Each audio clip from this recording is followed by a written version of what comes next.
Bien le bonjour à toutes et à tous, voilà samedi 30 mars 2023, évidemment c'est le week-end, c'est un classique, nous y sommes, Festival Troll et Légendes 2024, BD Best se devait d'y être, pour réaliser quelques petites capsules et deviner qui seront les premiers ou les deuxièmes ou les troisièmes, vous le verrez bientôt. Deuxième interview du jour, Troll et Légendes, Festival 11e édition 2024,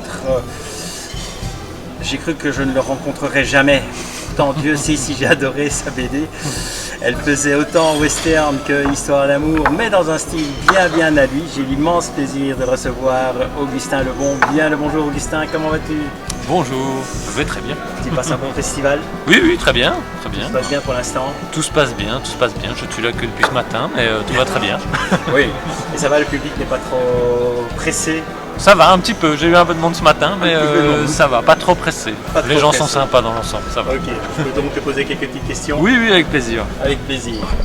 Alors, ma première question en général, elle est très simple. Ouais. Augustin Lebon en 3 mots, comment pourrait-il se définir? Ça fait un peu questionnaire de Proust. En 3 mots, il y a forcément western dedans, ça c'est sûr. Dessinateur, scénariste, western, ça me va très bien. Oui, ça c'est simple, assez simple. Alors bon, tu as fait tes études à Bruxelles, à Saint-Luc. Oui. Y a-t-il des professeurs particuliers qui t'ont marqué et qui t'ont poussé vers ce style de western? Non, pas du tout le western, c'était plutôt le contraire. C'est-à-dire qu'à Saint-Luc, les profs que j'ai eu moi étaient plutôt dans des styles assez indépendants, plus artistiques on va dire, plus peut-être moins mainstream que ce qu'est le western en général. Et donc on a plutôt essayé de me faire dessiner autre chose, c'est-à-dire en me disant oui mais il y a autre chose que les chapeaux, il y a autre chose que les cow-boys et les fusillades, mais ça a marché pendant les années où j'ai fait mes études, mais je suis sorti, j'ai tout de suite voulu refaire du western, donc voilà, ils n'ont pas tout à fait réussi à me guérir. Il y avait des auteurs de western qui t'ont influencé dans ta jeunesse au niveau BD? Oui, ouais. Alors le plus gros choc que j'ai eu, moi, c'est Durango de Yves Oswald, parce que c'est la première BD que j'ai achetée, moi, avec mes petits sous dans une librairie. Et en fait, parce que j'étais déjà fan de l'univers de Sergio Leone et des westerns spaghetti en général. Et c'est vraiment la BD où j'ai retrouvé cette ambiance-là, en fait, mais aussi par les couleurs qui sont, je trouve, assez belles. Et voilà, ça transpirait le western spaghetti, ce qui, moi, était une ambiance qui me parlait beaucoup. Et donc je dirais que c'est l'influence majeure, mais après quand j'étais plus petit j'ai lu beaucoup de Lucky Luke, de Tunique Bleue, des westerns un peu plus jeunesse on va dire, et je pense qu'ils m'ont un peu mis le pied à l'étrier, si on peut dire, pour les westerns. Et après j'ai découvert les westerns un peu plus durs, donc c'est là que Durango est venu. Je lisais pas mal de Blueberry, mais chez mon voisin qui avait pas mal de Blueberry.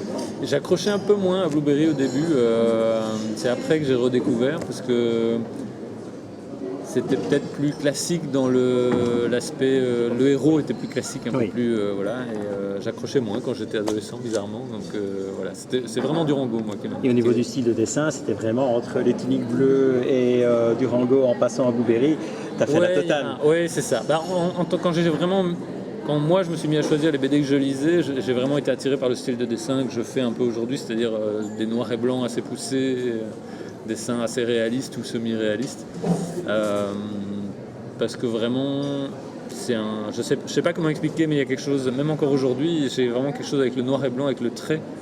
Voilà, j'étais très fan de Soda aussi, dessiné par Bruno Gazzotti, et c'est aussi un ancrage au pinceau assez fort. Et il y a quelque chose, même dans les outils, où je sens aujourd'hui, parfois je vois des dessins où je me dis c'est pas mal, mais je vois que c'est ancré avec un outil qui est ni la plume ni le pinceau, et je sais pas, il y a vraiment quelque chose de... Je sais pas comment dire, mais qui est vraiment lié à la matière de l'ancrage qui moi me parle beaucoup.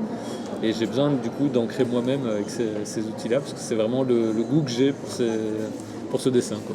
Alors, tu es scénariste, dessinateur, coloriste, tu fais la totale.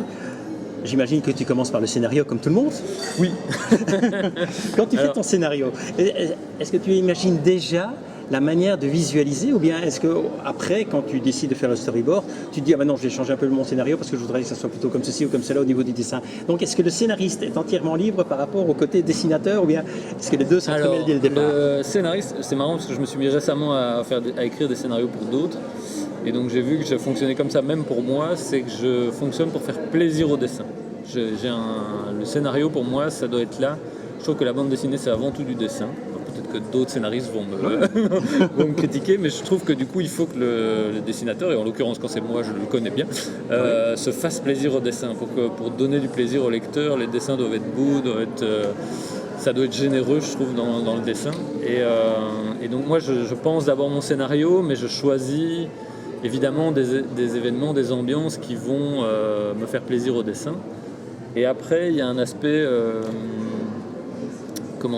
très structure de scénario et vraiment dialogue, où là, j'oublie complètement le dessinateur, où j'écris mon scénario comme si c'était pas moi qui allais le dessiner, et où vraiment j'écris page après page, donc c'est assez découpé. C'est un scénario vraiment classique que je peux le faire dessiner par quelqu'un d'autre à la limite. Et quand je suis au storyboard, je respecte à peu près ce scénario. Je change très peu le scénario une fois que je vais au découpage storyboard, parce que ça m'aide en fait de partitionner les décisions. Et tout ce que j'ai décidé au scénario, si je ne le remets plus en cause au découpage, c'est plus facile de me concentrer sur mes cadrages, l'aspect vraiment graphique du dessin. Alors, 2023 est une année assez riche malgré tout, parce que tu avais également sorti Le Grand Migrateur. Oui. C'est pas totalement la même chose, c'est le même genre. Non. Lequel des deux était la récréation de l'autre? Alors c'est clairement Le Grand Migrateur qui était une récréation par rapport à Western Love, parce que je faisais que le scénario. Et en fait, moi je suis quelqu'un d'assez exigeant en termes de dessin, et le crayonné pour moi a toujours été une lutte assez inconfortable. C'est-à-dire j'ai des exigences, et je bataille avec mon crayon depuis que j'ai commencé à être dessinateur. Et donc me contenter, entre guillemets, c'est un mot péjoratif, mais d'imaginer l'histoire et de raconter, parce que j'adore raconter des histoires. Et en plus, il se trouve que Louise Jour, qui a dessiné Le Grand Migrateur, c'est mon épouse, et donc je la connais par cœur. Et elle-même me connaît par cœur, donc on s'entendait très bien, donc je savais que je pouvais lui faire confiance. Ça a permis d'avoir vraiment une récréation, parce que j'ai arrêté de faire mon tome 1 de Western Love. J'ai pris 2-3 mois pour écrire le scénario du Grand Migrateur. Après, je lui ai passé. Elle me faisait lire ce qu'elle faisait sur Le Grand Migrateur, mais elle me fait toujours lire ce qu'elle fait sur ses livres, donc ça changeait pas d'habitude, donc c'était très relax. Et après, ça m'a vraiment fait moi une bouée d'oxygène pour revenir sur Western Love. J'étais plus ou moins à la moitié de l'album. Et justement, comme je disais que je lutte beaucoup au crayonné, j'ai tendance souvent en milieu d'album à m'épuiser un petit peu. Et le fait d'avoir arrêté de dessiner pendant 2-3 mois, ça m'a vraiment ressourcé, et je suis revenu un peu plus frais sur les pages après. Et ça repose la main aussi. Oui, ça repose la main, et puis ça redonne l'envie d'épater en fait, parce que le dessin c'est aussi beaucoup ça, c'est de vouloir en mettre plein la vue. Et donc souvent au début d'album, moi j'ai tendance à être hyper généreux, à en faire beaucoup, et puis par moment je sens que je fatigue un petit peu, et donc voilà, faire une pause et revenir. Voilà. C'est un métier où malheureusement on a très peu de vacances, donc se reposer pour revenir un peu plus frais, c'est un luxe. C'est un luxe. Qu'on n'a pas toujours. Donc là, c'était vraiment très bien pour ça. Alors, quelle était l'idée de départ quand tu as imaginé Western Love à l'origine? C'était sur un coup de cœur, c'était un film, c'était une couleur, comment est arrivée l'idée, est née l'idée? En fait, ça fait très longtemps que je veux faire.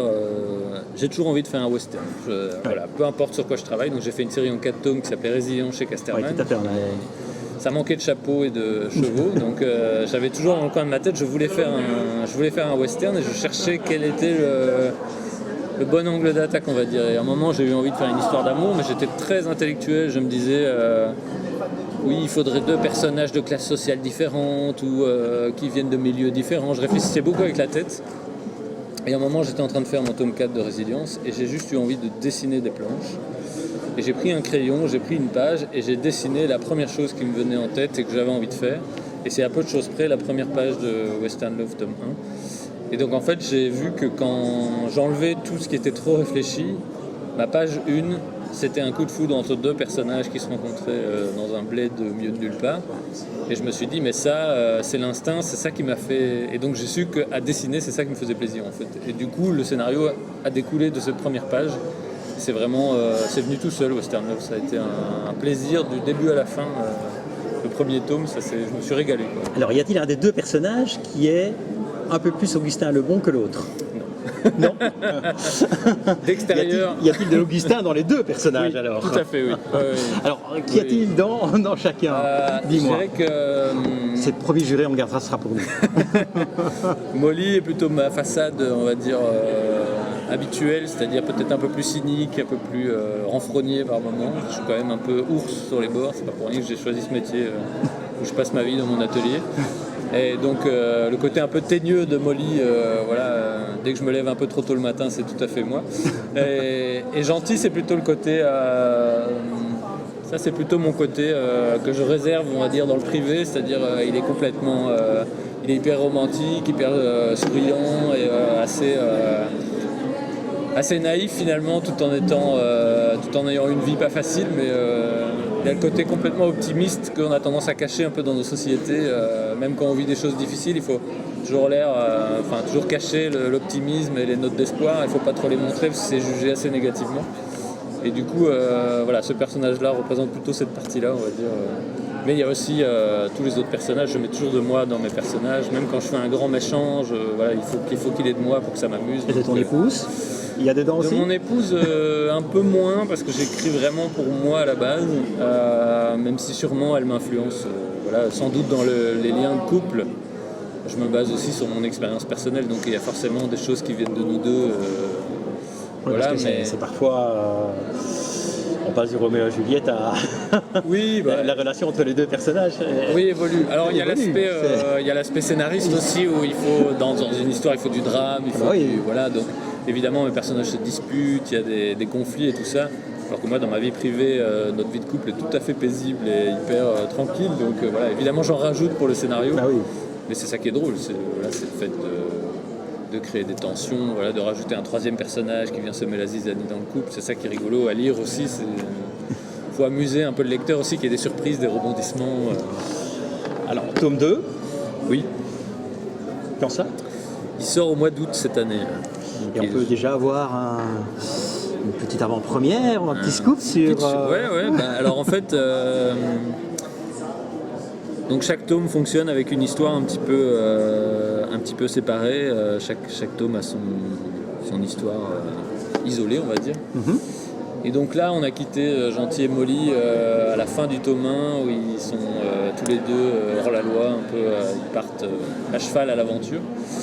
Et on les retrouve en fait donc tout jeune couple, puisqu'ils viennent de se rencontrer dans le tome 1 finalement. Ah oui, c'est ça.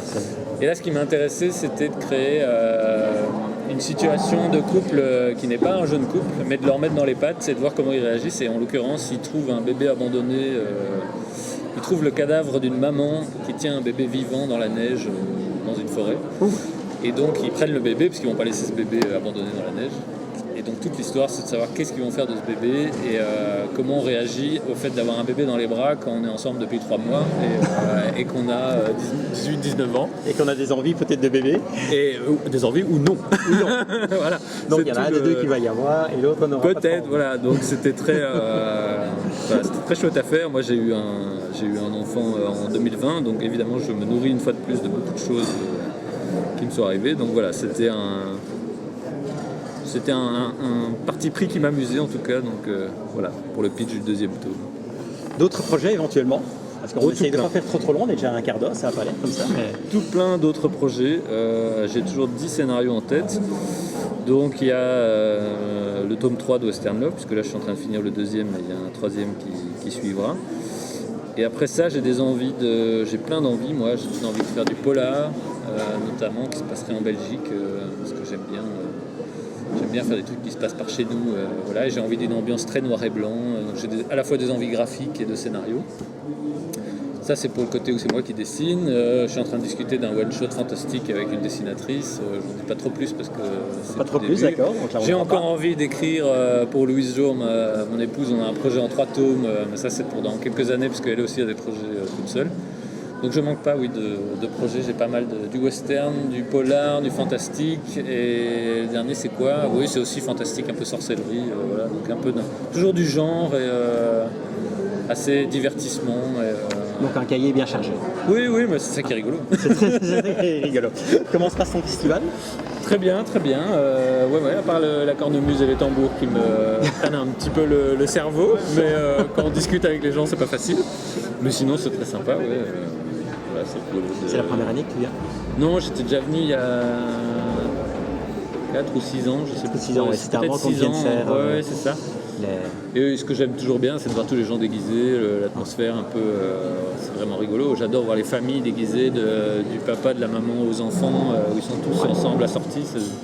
Ouais, on en a croisé tout à l'heure, il devait pas avoir plus de 4-5 ans. Ouais, mais c'est hyper mignon. Déguisé et tout. Ouais. Mais écoute, Augustin, un tout grand merci en tout cas de ce bon petit quart d'heure que tu viens de nous consacrer. J'imagine que ton après-midi sera encore un peu chargé. Ben oui. Donc voilà. On va te souhaiter une excellente poursuite dans le festival. Hein. Bon, alors évidemment, vous vous en doutez, ceci était la deuxième. Il y en a d'autres. Je vous assure que nous allons continuer à rester dans du tout haut de gamme. Et donc toujours la même chose. Si vous n'avez rien fait cet après-midi, n'hésitez pas à nous rejoindre. L'Auto Arena, Mons Expo, Troll et Légendes, jusqu'à demain soir avec une énorme soirée ce soir du concert. Et donc je vous souhaite une excellente après-midi. Au revoir, bye bye. Augustin, au revoir. Bye, merci. Au plaisir.